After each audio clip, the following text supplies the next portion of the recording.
বাংলাদেশের আগামী নির্বাচনে যদি কয়েক লক্ষ এমপি নির্বাচিত হয়ে আসে, তো সেই কয়েক লক্ষ নির্বাচিত এমপির তুলনায় একজন ওসমান হাদী যে নির্বাচিতই হয়নি, সে আধিপত্যবাদী শক্তির কাছে বেশি ভয়ঙ্কর। কেননা যারা নির্বাচিত হয়ে আসতেছে এরা তো মনোনয়ন নেওয়ার জন্য, সিট ভাগাভাগির জন্য এরা তো 2 নম্বরই করবে, জুয়া চুরি করবে, টাকা পয়সার লেনদেন করবে। তো এই সমস্ত 2 নম্বরই রাস্তা যারা অবলম্বন করে তারা তো কোনোদিন নেতা হতে পারে না, এরা তো গোলাম। তো এই সমস্ত শত এমপি যদি নির্বাচিত হয় তারা সব শত গোলাম এমপি, গোলাম প্রাইম মিনিস্টার, গোলাম মন্ত্রী।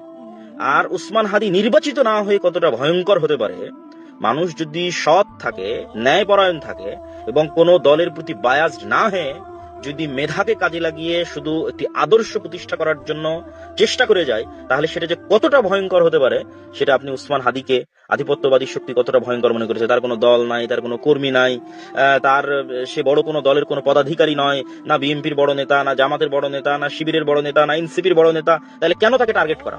তাকে টার্গেট করার পিছনে এটাই কারণ যে তার মেরুদণ্ডটা সোজা ছিল।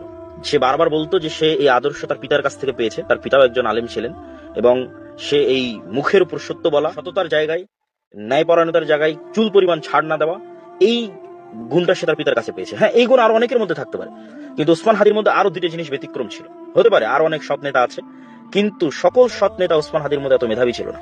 হতে পারে অনেক সৎ নেতা ওসমান হাদীর মতো মেধাবী এবং পড়ুয়া হতে পারে, কিন্তু এইরকম আরো অনেক সৎ মেধাবী পড়ুয়া নেতা ওসমান হাদীর মতো উপস্থিত তর্ক বিতর্কে এতটা পারদর্শী ছিল না।